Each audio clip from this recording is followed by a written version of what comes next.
అబ్బా, ఆ స్వామీజీ ఎవరో చెప్పండి. బాలానంద స్వామి అని చాలా మహిమలున్న స్వామి. ఆ బాలానంద స్వామి ఎక్కడుంటారు? నీ ఎదురుగానే ఉన్నాడు. అంటే నేనే బాలా, సర్వము తెలిసిన జ్ఞానిని, సమస్తం కక్కించగల బాలుని, స్వామిని. మీరా? నిజం చెప్పండి. నేను సత్యమే పలుకుచుంటిని బాలా.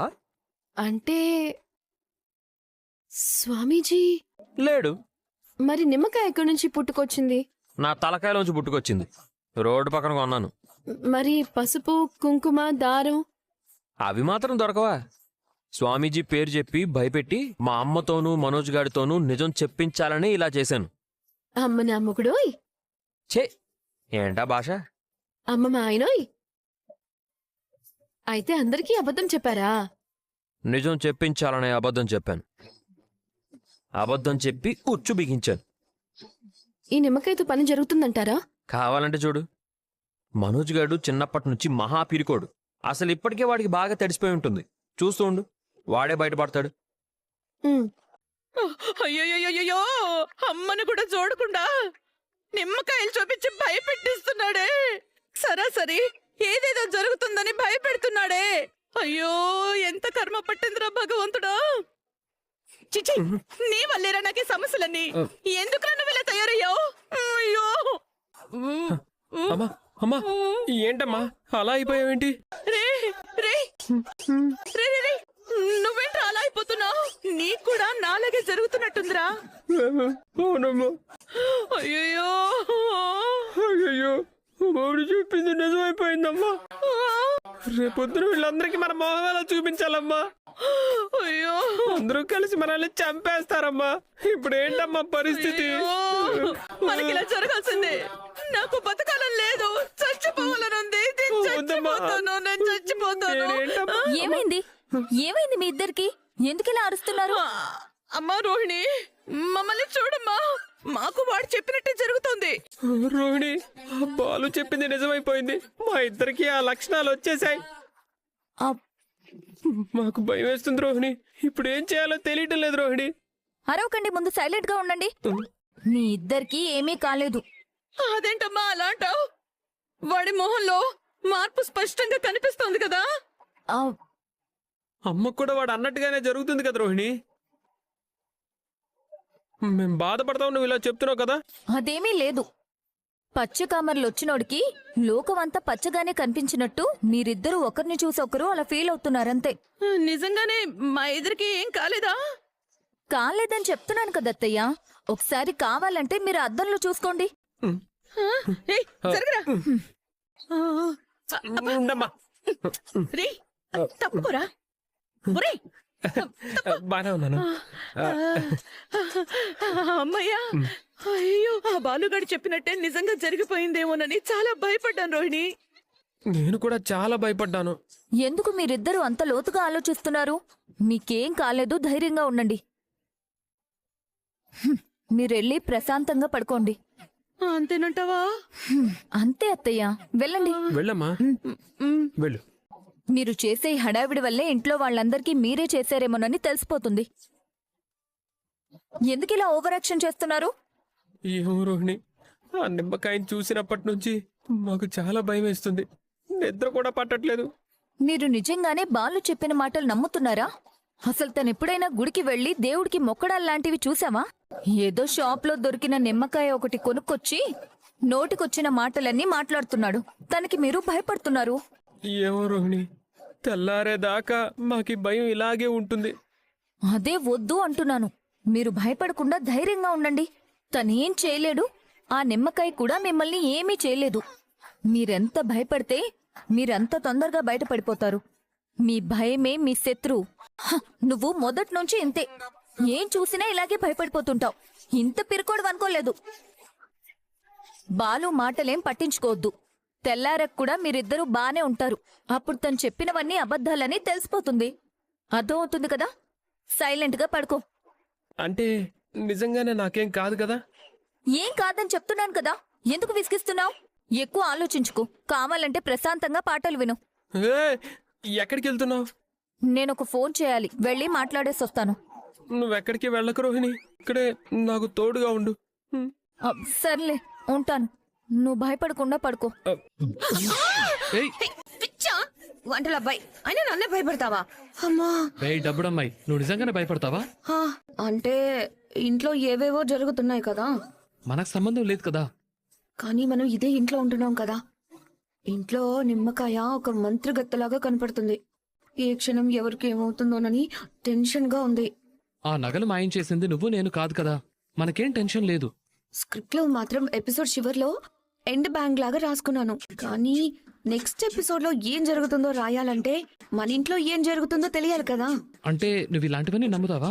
నమ్మకపోయేదాన్ని, కానీ ఒకసారి మా నాన్న ఆఫీస్ లో డబ్బులు పోయాయి. అవి మీ నాన్న కొట్టేశాడా? షేట్ బై, మా నాన్నకేం కర్మ. ఇప్పుడు ఎవడైతే కొట్టేశాడో వాడిని కనిపెట్టడానికి అందరూ కలిసి ఒక అతని దగ్గరకు వెళ్ళాము. ఆ డబ్బులు ఎక్కడున్నాయో ఆ పర్సన్ కరెక్ట్ గా కనిపెట్టి చెప్పాడు.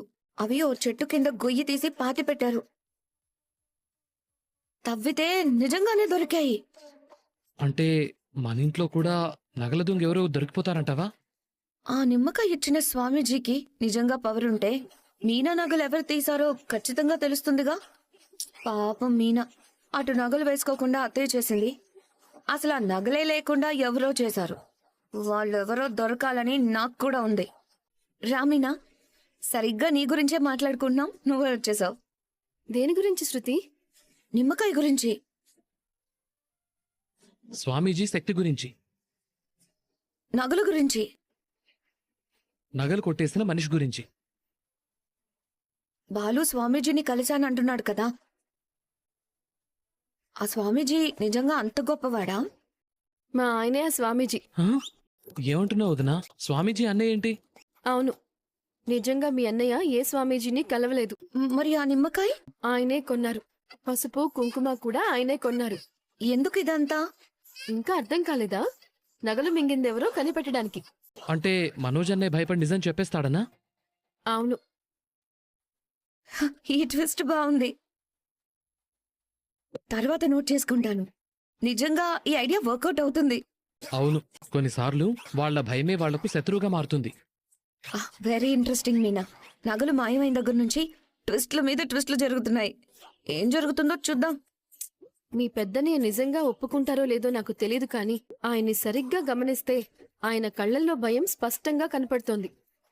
ఇంతవరకు బెడ్రూమ్లో నుంచి బయటికి రాలేదు, చూసారా?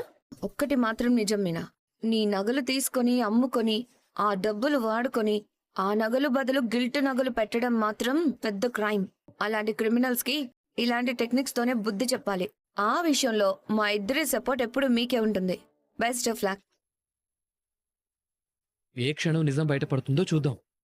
మీ అన్నయ్య టైం చెప్పారు కదా, ఆ టైం కల్లా ఖచ్చితంగా నిజం బయటపడుతుంది. ఇది మొత్తం నేను నెక్స్ట్ ఎపిసోడ్ లో నోట్ చేసుకోవాలి. జరుగు. నువ్వు గొప్పడి అవుతావని, కోట్లు సంపాదిస్తావని, నన్ను మహారాణిలా చూసుకుంటావని ఎన్నో కలలు కన్నాను. ఏం చేస్తాం, చివరికి నీకు ఈ గతి పట్టింది. అయ్యోయ్యో, ఇంట్లో జనాల మీద పక్షపాతం చూపిస్తే ఇదిగో ఇలా ఒంట్లో అన్ని పడిపోతాయి. నువ్వు నోరు మూసుకోరా అక్కు పక్షి. ఇలా మాట్లాడినందుకే వీడికి ఈ పరిస్థితి వచ్చింది.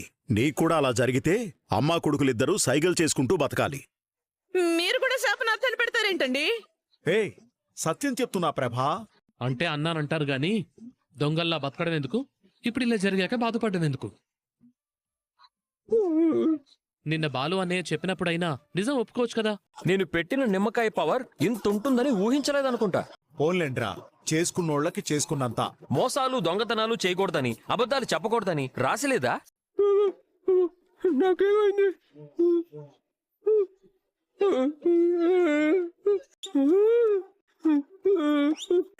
నా కళ్ళకి ఏటో చూస్తున్నాయి. నవ్వుతూ సాగిపోతుంది. చెయ్యి చెయ్యి మొదలైంది. నాకేదో జరుగుతుంది. రాణి రాణి లే రాణి. అబ్బా, ఏంటి మనోజ్? ఒకసారి లే రోహిణి, నన్ను చూస్తే నువ్వు షాక్ అవుతావు రోహిణి. నిద్ర వస్తుంది, నన్ను పడుకొని. నా నిద్ర చచ్చిపోయింది. ప్లీజ్ రోహిణి, లే రోహిణి. బా, నీ కంగారు నా చావుకొచ్చింది. చెప్పు, ఏంటి నీ బాధ? నన్ను ఇలా చూస్తే నీకు అసలు బాధగా లేదా? ఆ, ఎందుకు? నాకు ఇలా జరిగింది చూస్తుంటే నీకు బాధ లేదా? హా? మారిపోయావు. నువ్వు కూడా మారిపోయావు. కట్టుకున్న మొగుడికి ఇలా అయింది అంటుంటే కనీసం బాధపడట్లేదు. ఇప్పుడు నాకు ఇంకా ఎక్కువ బాధగా ఉంది. ఏహే మీకు అసలు ఏం అయిపోలేదు. నీకు ఏమీ తెలియటం లేదా? నా మూతి సాగిపోయింది. ఇది నీకు కనిపించడం లేదా? ఓ కన్నేమో ఉత్తరం వైపు, ఇంకో కన్ను దక్షిణం వైపు చూస్తుంది. ఇది కూడా నీ కంటికి కనిపించడం లేదా? ఓ, ఇదంతా నీ భ్రమ. You mean my dream? అవును, నువ్వు చేసిన పనికి వాళ్ళు చెప్పిన మాటలకి సింక్ అవడం వల్ల నీకలా అనిపిస్తుంది తప్ప నీకేమీ జరగలేదు. ఒకసారి సరిగ్గా చూడు రోహిణి. మనోజ్, నా కళ్ళు బాగానే ఉన్నాయి, నేను సరిగ్గానే చూస్తున్నాను. నీ కాళ్ళు చేతులు మొహానికి ఏమీ కాలేదు. అంటే నేను బానే ఉన్నానా? హ, ఉన్నావు బాబు. రేపు నేను 4-5 క్లయింట్స్ ని చూడ్డానికి వెళ్ళాలి. నన్ను పడుకోనివ్వు. మరి నా నోరెందుకు సాగిపోతున్నట్టు అనిపిస్తుంది? మూతి ముక్కు అంతా నీ భయము, నీ కంగారు. ఇదంతా నువ్వు దొంగతనం చేయక ముందుండాలి. ఛే, నీ వీక్నెస్ తెలుసుకొని నీ తమ్ముడు నోటుకొచ్చిందేదో వాగితే అది పట్టుకొని నన్ను చంపుతున్నావు. అంటే ఆ నిమ్మకాయ నన్నేం చేయదుగా. అది నిన్నేమి చేయదు. నువ్వు నన్ను డిస్టర్బ్ చేయకు. పడుకో పడుకో. ఒకవేళ నా ముక్కు ఇంకొకసారి నా నిద్ర డిస్టర్బ్ చేస్తే ఆ ముక్కు నేనే పగలగొట్టి చేయి విరగొట్టి తీసుకెళ్లి నువ్వే దొంగని చెప్తాను. వద్దు అంత పని చేయదు. నువ్వు పడుకో రోహిణి, పడుకో. హ్మ్. రోహిణి, ఏ నిన్ను ముందు ఇక్కడ నుంచి బయటకెళ్ళు. అది వెళ్ళు. వెళ్ళు వెళ్ళు బయటికి. నాకే తెలీదు. మనోజ్ గడు చేశాడు. నాకే పాపం తెలీదు. అమ్మా నువ్వా? రే, నిద్రపోకుండా రాత్రిపూట ఈ జాగారం ఏంట్రా? అంతా నీ వల్లనే. బంగారాన్ని నమ్మి అమ్మని కూడా ఇబ్బంది పెడుతున్నావు. నువ్వు మళ్ళీ మొదటికి రాకమ్మా. ఇదిగో ఈ నిమ్మకాయ సమస్య నుంచి ఎలా బయటపడాలో ముందు అదే ఆలోచించు. నిమ్మకాయ తీసి బయట పారేద్దావా? మంత్రించిన నిమ్మకాయ కదమ్మా, దానికి చాలా శక్తులుంటాయి. అయ్యో, నేరుగా నడుచుకుంటూ వచ్చి మళ్ళీ ఇక్కడే కూర్చుంటుంది. అయితే చేసేది ఏమీ లేదురా. ఇక్కడే కునికి పాటలు పడదాం. అమ్మా, ఇందాక గదిలో నాకు ఇలా జామీలు అయిపోయినట్టు నాకు కల వచ్చిందమ్మా. నాన్న, బాలుగాడు, రవిగాడు నన్ను ఎగతాళి చేస్తూనే ఉన్నారు. చాలా బాధేసింది, చిరాకు వచ్చింది. కోపంతో అరిచేశాను. నాకు కూడా అలాంటి కలే ఒకటి వచ్చిందిరా. ఎలా అనిపిస్తుంది చెప్పమ్మా? రే, అమ్మకి ఆరోగ్యం బాగోలేదు అంటే నీలో ఈ ఆత్రం ఏంట్రా సన్నాసి? నీకు ఆరోగ్యం బాగలేకపోతే ఎలా ఉంటుందో తెలుసుకుందామనమ్మా. ఏంటి ఇలా చూస్తుంది? కొంపదీస చీపురుతో కొడుతుందా ఏంటి? మీకు ఇలాంటి పరిస్థితి వచ్చినందుకు నాకు చాలా బాధగా ఉందత్తయ్య. లోపల నవ్వుకుంటూ పైకి బాధపడుతున్నట్టు నటిస్తుంది చూడిది. అయ్యో అయ్యో అయ్యో అయ్యో, రోజు ఏ పని చేసినా చేయకపోయినా ఇల్లంతా కలిగి తిరుగుతూ ఉండేదానివి. ఇప్పుడు ఎవరో ఒకరు తోసుకుంటూ తీసుకెళ్ళకపోతే గానీ ఎక్కడికి వెళ్ళలేవు. బాధపడకమ్మా, వచ్చే జన్మలో అయినా బుద్ధిగా బతకడానికి ప్రయత్నించు. మరి ఈ జన్మలో? ఇంక ఈ జన్మకి చక్రాల గుర్చి ఏ గతి ఏంటో. అర్థమైందిగా. నన్ను నోటికొచ్చినట్టు ఎన్నో అన్నారు. నన్ను ఎన్నోసార్లు కొట్టడానికి చెయ్యెత్తారు. మీకు ఈ పరిస్థితి వచ్చింది. రోహిణి, శృతి ఎలాగో మీ వైపు కన్నెత్తి కూడా చూడరు. మీ మంచి చెడులన్నీ నేనే చూసుకోవాలి. అందుకే కుక్కిన పెన్లా పడుండండి. ఆ విద్య, మా అత్తయ్య నడవలేదు, మాట్లాడలేదు. ఇల్లు ప్రశాంతంగా ఉంటుంది. వస్తున్నాను. ఏంటో మీకు ఇలాంటి పరిస్థితి వచ్చింది. బాధపడకండి. మిమ్మల్ని ఇలా చూడలేకపోతున్నాను. ఇంట్లోనే ఉండి మీకు సేవలు చేయలేకపోతున్నాను. నా కోసం చాలా మంది క్లయింట్స్ ఎదురు చూస్తున్నారు. మీకు తెలుసు కదా, నేను చాలా బిజీ. వస్తాను.